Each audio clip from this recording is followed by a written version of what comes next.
Number one is, why do they target children? And number two, if you see something like this in your family, and people have been talking about it now, what do you do?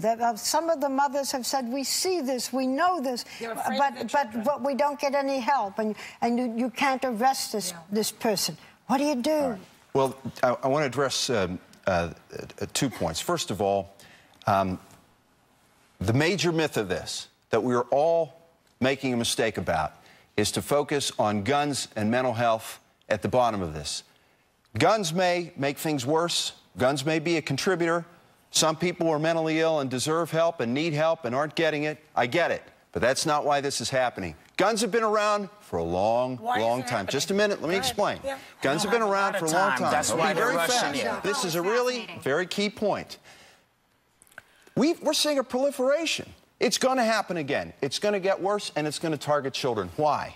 Because you're shocked, and you'll talk about it. When somebody does a shooting at the workplace, the news media doesn't talk about it anymore. But if we're shocked enough, everybody's going to ask, who is this clown? Who is this pervert? He's dead. But that's not the point. The point is that he has decided that he wants to have a legacy which is given to him by tremendous interest in him and what he is about. So shock is the reason, and also these individuals know the bigger the body count, the more likely there's news media coverage. What is it about small children? They're defenseless. They're defenseless. And that's why a person takes a high-caliber automatic weapon, because you can kill more, and because the children are defenseless, and so we will give them relevance. Doctor, we want you to stick with us if you can. We're going to be right back with more on this. Thank you. We are back with forensic psychiatrist Dr. Michael Welner. And Dr. Welner, they say that Adam Lanza may have been mentally ill. He may have had a personality disorder. There were reports that he was autistic. In this whole thing, where does mental illness have a role? Well, this is based on my experience in working in cases where people either killed themselves or having had the opportunity to sit and not only study cases, but to interview people who carried out mass shootings. There are 3 symptoms that are the most important issue to concern oneself with. 1 is suspicious and resentment. 2 is hopelessness.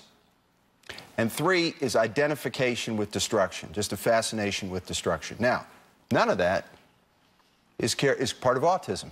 No. So you ask the question of, well, what does one thing have? Well, here is what may prove to be an issue.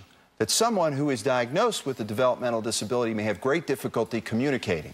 So if he was at a place where he was becoming ill and had something in which these symptoms were part of his illness, it might have been harder to detect because he was peculiar or he related differently, and it would not have been easy to witness a change. Now, again, we know very little, but autism is not the issue, but autism may have been the cloak that may have made it difficult for even someone who cared and loved him so much to keep this from being discovered. What do you think of the mother?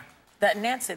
This is a woman who was shot 5 times in the face. I have nothing terrible to say to her. You know, we may find that she tried to be a hero to stop this, and that basically she was standing in front of him and said, you have to go through me, and he did.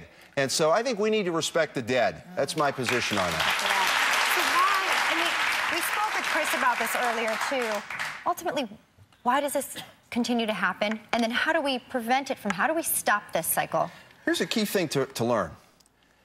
Again, this is a phenomenon that's exploded over the past 20 years or so. So why? Because guns and mental health have been around for much longer than we're much more sophisticated about mental health. There's 2 key ingredients. 1 is a 24-hour competitive news cycle that can take people from being completely anonymous in a celebrity-driven culture, which really distinguishes America, and make them larger than life. And so that's one ingredient. The other is we've become better at making escapism perfect.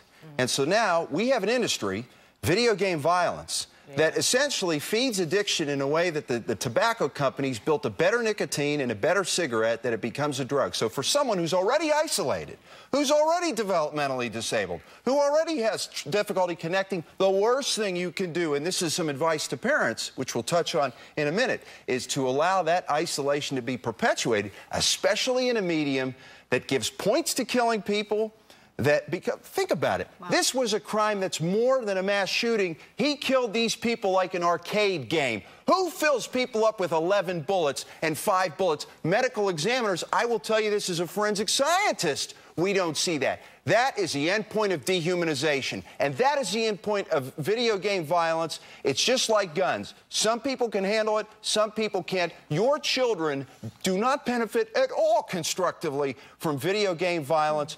Stop allowing your kids access, just as you wouldn't give them access to cocaine. And what about talking to the kids?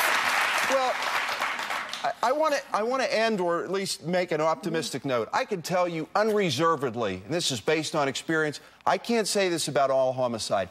Mass homicide is a social phenomenon. It will get worse, and it can be totally eliminated, and each of us can make a difference. How? Example. How? Okay, parents. Teach your children at the beginning to take personal responsibility. If they don't start blaming others, they'll never get there.